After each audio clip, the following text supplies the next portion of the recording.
Do you have rheumatoid arthritis, inflammatory bowel disease including ulcerative colitis and Crohn's disease, or psoriasis? If so, Adalimumab, also known as Humira, may help control your symptoms and improve your quality of life.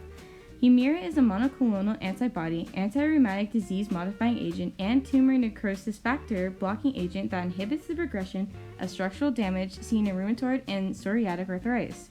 Those with Crohn's disease and ulcerative colitis see a reduction in signs and symptoms related to diarrhea, fever, fatigue, abdominal pain, and cramping.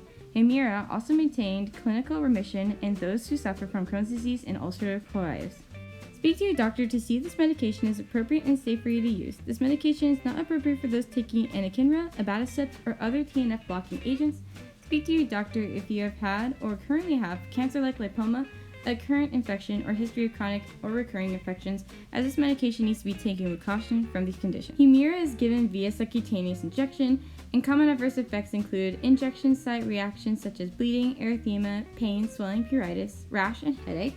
Serious adverse reactions include upper respiratory tract infections, cardiovascular effects such as acute myocardial infarctions, atrial fibrillation, and others, hepatic necrosis, renal issues such as cystitis, hematuria, and pelvic pain, and UTIs. Black box warnings for this medication include an increased risk of developing serious infections that may lead to hospitalization or death. Patients who develop these infections were taking concomitant immunosuppressants like methotrexate or corticosteroids. Discontinue if development of tuberculosis, invasive fungal infections, bacterial, viral, and other infections caused by opportunistic pathogens occur.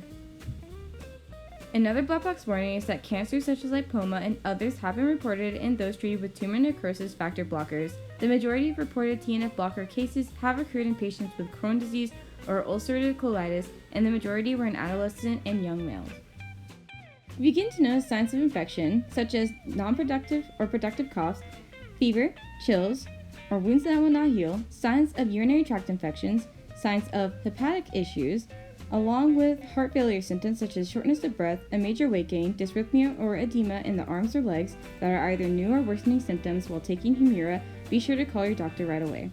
Humira causes suppression of your immune system, so be sure to not put yourself at increased risk of infection by being around others who are sick. Wash your hands often and consider wearing a mask while in large crowds to reduce your risk of contracting an infection.